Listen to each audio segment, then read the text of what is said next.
are the issues with Logan so far? So this is Logan. And if you want to let him out, that's fenced in. It's all fenced in. He might just jump at this, trying to get back to me. He might need to pee. It happens. Okay, come here, buddy. You want to go outside and go to the bathroom? Just ignore him if he jumps on it.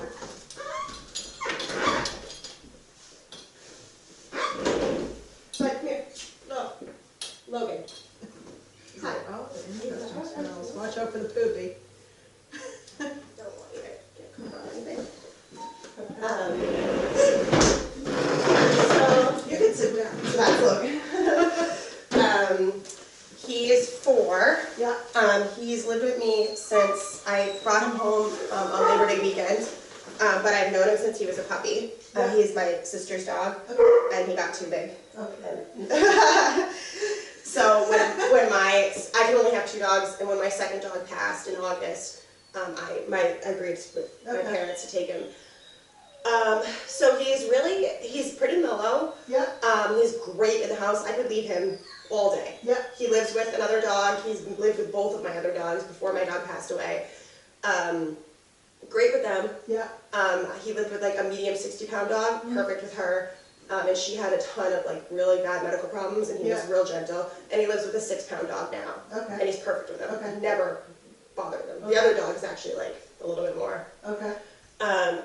So his problem is that I work at York Bark and Play, and he comes to work with me. Okay. And he has never been socialized as a puppy. I think my parents probably boarded him at a facility that did daycare when he was a puppy like twice. Yeah. Okay. But he never had access to other dogs except for my own dogs, which my dogs were always super neutral, so it didn't matter. Yeah. But now he's like a bully. Yeah. He has he doesn't get other dogs' cues. Yeah.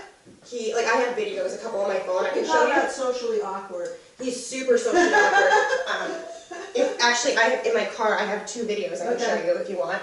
I've seen it before, so yeah, I believe you. Okay, so what he'll do Even if he doesn't do it here, I believe you, trust me. Yeah. People usually don't come here if they don't have a problem. Yeah, so when on walks, Yeah. I could take him to Home Depot, and he could meet every single person in there. Yeah. He wouldn't pull me, Yeah. he wouldn't jump on them, he would go up to them, sniff, walk away, Yeah. totally fine. Yeah. If that other person had a dog, he would be at the end of his leash, Yeah. pulling me. Yeah. I mean, he's 115 pounds, Yeah. so he's a lot.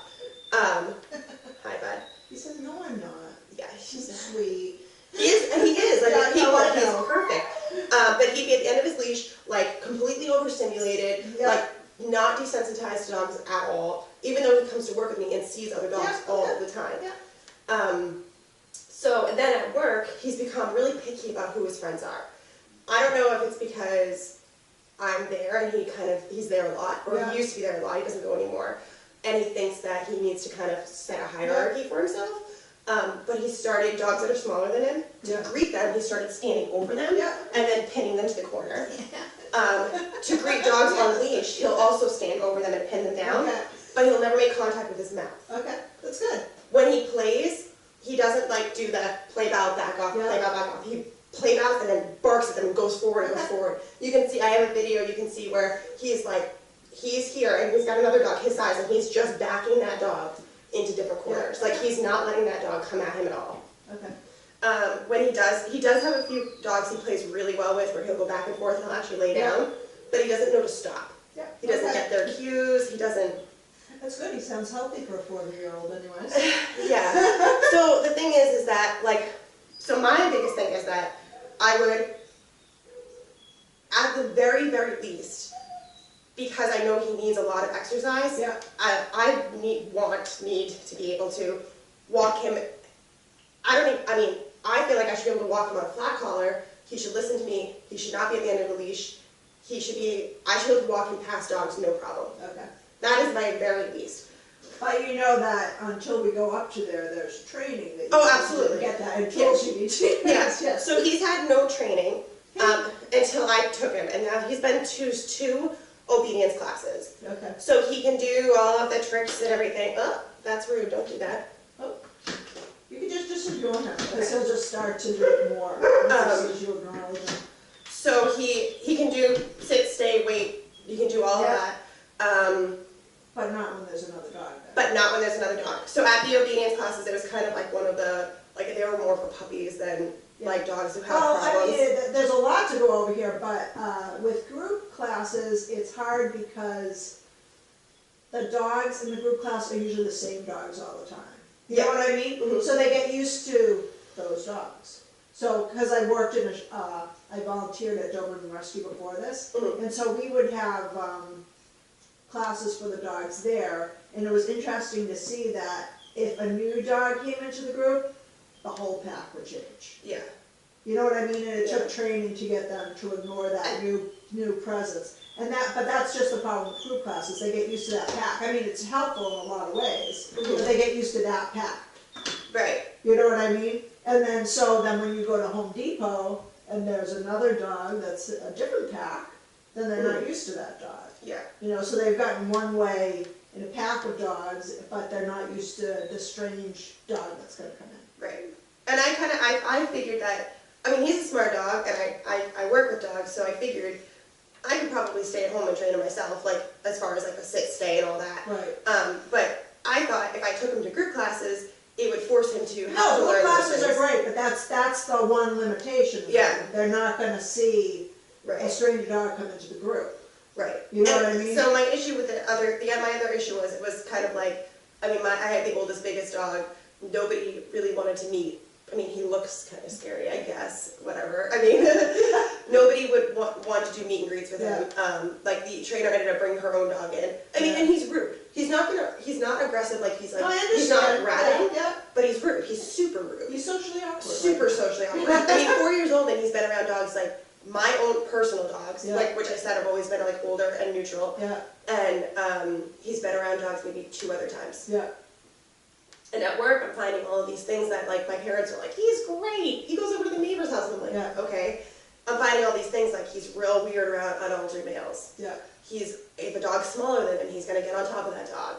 Like, his play style is, like, he's grumbling. Like, and I get it. Dogs are vocal, and I can handle that. Yeah. It's just his, like, way of initiating play is like, I'm going to bark in your face. Yeah. And other dogs are like, no, I'm going to kill you. Yeah, yes, exactly. You know, and He's annoying. yeah, and I don't know because of his size. Yeah, and one of those dogs could come up at him Right. erroneously because he's being socially awkward. And he picks the wrong dog sometimes. Like, we do have red flag dogs there Yeah. that he will choose to, like, bug. And I don't know, because I've never let it escalate, if that dog decided to go after him, if he would react. Don't. I immediately stop it. But because of his size, I'm not sure if he'll. Yeah. I'm not sure. I mean, he's been mounted before and he's not been reactive Yeah. about it, but. It's best to get some training in him and get to know him more in the training Yeah. before you try to experiment with anything. Yeah, and it's just because of his size, I just don't. I mean, I don't know. So. Yeah. Like I said, my goal is at least to be able to walk him without it being, I just want him to be like, I want to walk him around other dogs like he is with other people. Yeah. If he sees people, he never pulls to them. He's like a right person. Yeah. And he's always like, my parents, one thing they did do with him is they always had him, like my dad always took him to Home Depot. Yeah. Like they always had him around people. Yeah. But ideally, like what I would really love is to be able to take him to work with me, be able for him to interact with other dogs, even if it's just like, you're going to be in that group and you're going to stand there, you don't have to play. But you can come to work with me, you don't have to stay home. Yeah. And I like to be, like, I know not all dogs are dog park dogs, I'm not really a huge advocate for dog parks, but I'd like to be able to take him to the beach and, like, have a really strong recall. Yeah. And be able to let him off leash and trust him not to. You're not going to get a really strong recall at 6 weeks unless you use the electronic collar. Okay. So, because 6 weeks you'll be able to get where you can walk him. Mm-hmm. Well, not other dogs. Yeah. But recall is like the granddaddy of all commands, and it takes many, you know, if you were used to training dogs all the time, you might be able to get that in 2 months. Okay. You know? Yeah. Well, this is my, like. Well, I mean, every dog's different, but generally dogs, that would be the general timeline. And even then, there would be some stimuli that you would still have a hard time recalling. Yeah. I mean, and he has pretty good recall. I mean, he's off leash not at my house because I live in a community where we're not allowed to have off leash. He's off leash, obviously at work. Yeah. He's off leash at my parents' house, my in-laws' house. And I do use a long line when we go hiking if I know it's a good area. And I would say probably 90% of the time he will come back without me having to grab the long line. How about if a dog comes by? No. That's That's what I'm talking about. Yeah, so So that's when the I'm thing. talking about recall, that's what I'm talking about. Yeah. Dog, deer, duck, turkey, He would probably. elephant. I mean, he would eventually come back, I think, but. Yeah. We don't like to take those chances, Right. yeah. So We would miss just our dogs. like for me, like I love spending time with my dogs. Like I love to be. I've always had dogs that I could have off leash and have with me, and they were great. And but I always, I don't know. I've never had this much of a problem. I just. He's probably not that bad since he hasn't actually bitten a dog or anything. No, he's never bitten a dog. So, that's good news. Mm-hmm. And I've tried things like And the fact that he hasn't been really trained thus far is also, believe it or not, good news. Because that means the training's probably going to be really, really. I mean, I have some people that come, taking my dogs to, at 7,000 group classes, and we tried 5 or 6 trainers, and. No, I mean, I took them to the 2 basic opinions at A Dog's World, but like I said, they were more for like puppies. Yeah. And I took them there because I figured, let's start somewhere. Well, no, it's fine. And it I'm took sure him. that he benefited from it. And he could do everything that dogs. It was just more of like, I can do all of this. However, I know there's a dog there, right? And I am so focused on that dog that it's gonna take you the entire class to get me to do something without. I mean, he eventually would do it, but yeah. No, I know what you're saying. Yeah, and we've tried everything. Like, I mean, my dad had him on prong collar. I've never had to use one, but I'm not. If it's used the right way, I'm not against it. Yeah. Same with the e-collars. Like, if it's used correctly. I mean, we used to use bark collars. Yeah. But not shock. They would spray. They would beep, beep, beep, and then spray citronella. I've used. This is my gentle lead, which is what we generally use if I know there's going to be a lot of dogs around. I've had my trainer at A Dog's World told me that she thinks it's aversive for him almost. Like it completely changes. Like it doesn't. We use these at work when dogs are like really humpy, and like some dogs you put it on them and they just lay down and they're like, oh crap. I've actually never used a gentle leader. Okay. Not necessarily because it's aversive. Like I use a lot of different things. I've never needed to feel the need to go there. However, if I had an elderly client that was using the gentle leader for management and she didn't want to break her hip, that's fine, and it's fine to use. The one thing about it though is you can't use it long distance. Right. Because you would break your dog's jaw or nose. And it really bothers him. Like it does. So in that way it's aversive because it's not that aversive problem, but it's an aversion that never goes away. And for some dogs they don't mind it, and for some dogs they really hate it. It turns him into like he's worried. Yeah. It makes him like he's like really concerned about what's going on. Yeah.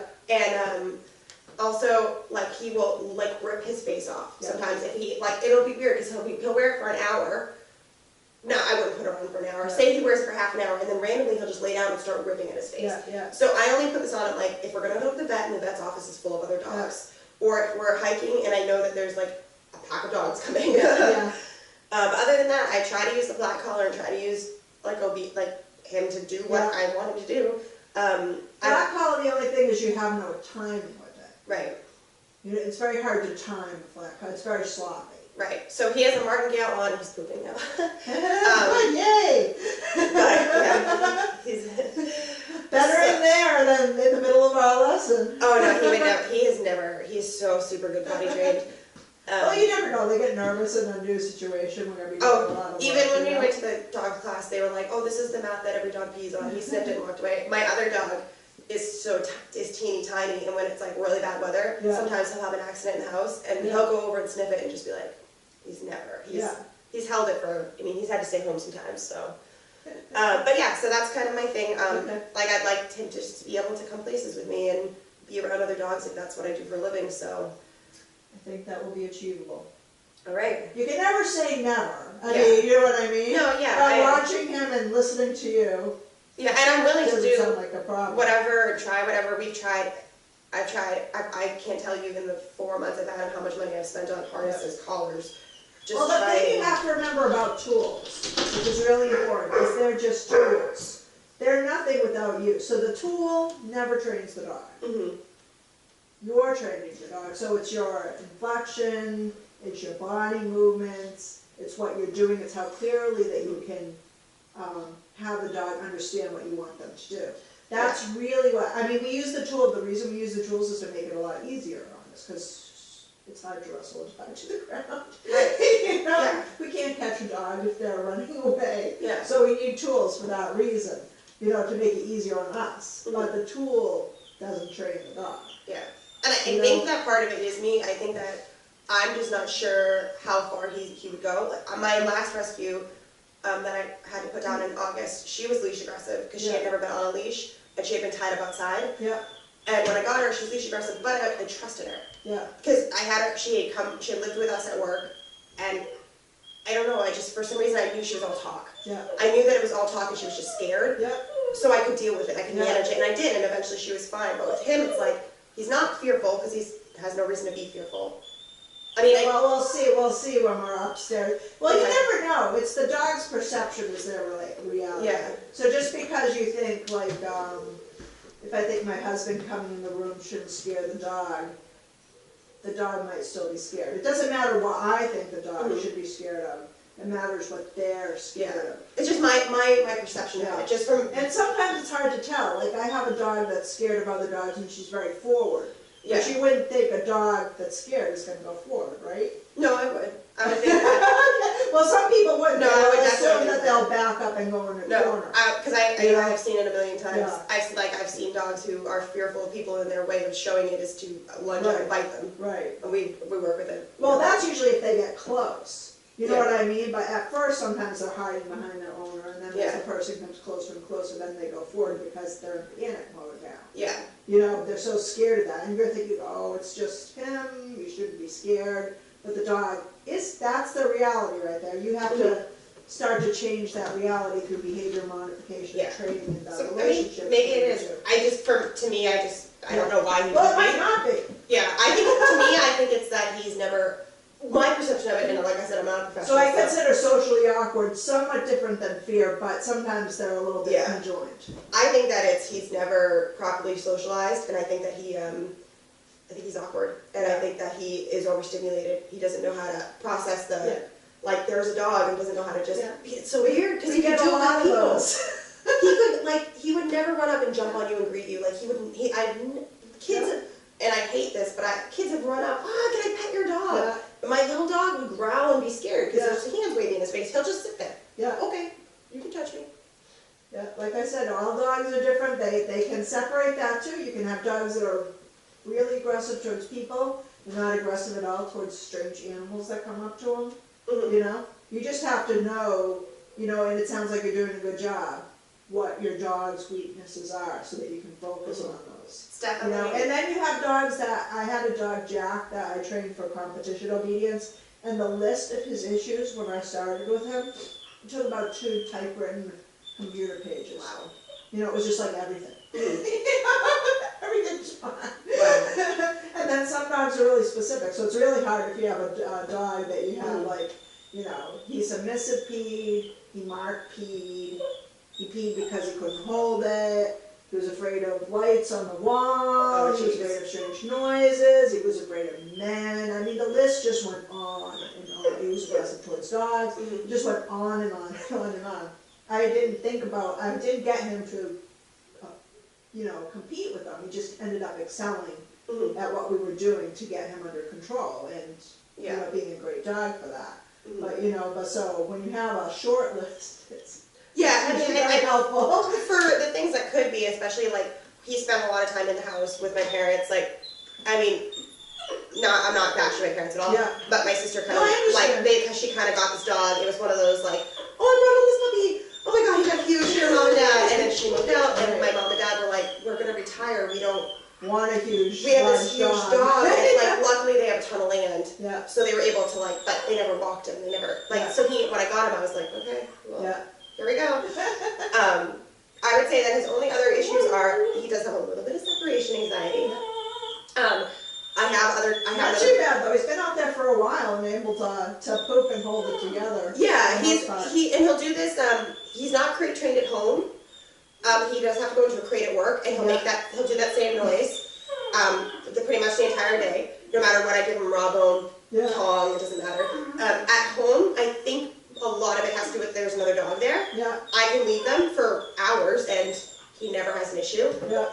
can walk out the back slider and he's fine. But it's the crate. If I put him in the crate, he gets. Okay. And I think my parents had kind of put him in a crate, didn't know about crate training, kind of buckled the crate as tight as they could and said, "Here you go." So it's kind of a force. And also his grooming. Him and I, we fight over the nails. We fight over it all the time. But he's learning. He's getting. I mean, he's to the point where I can do all 10. Back and front, I can do all of them. Yeah. It just takes an entire night. Yeah. He'll get used to it. I mean, Yeah. whenever I have someone doing the nails, I always say, don't forget you can do one at a time. That's what I mean. It sounds like you've already done. So Yeah. you can get all 10. Yeah, I can get all 10, and then he does get very, not protective like if somebody approaches me, but protective like I can see something in the distance and I'm going to freak out. So he's got a pretty good bark, so. My husband going out to groom. He won't. Yeah. So yeah, so that's, All right.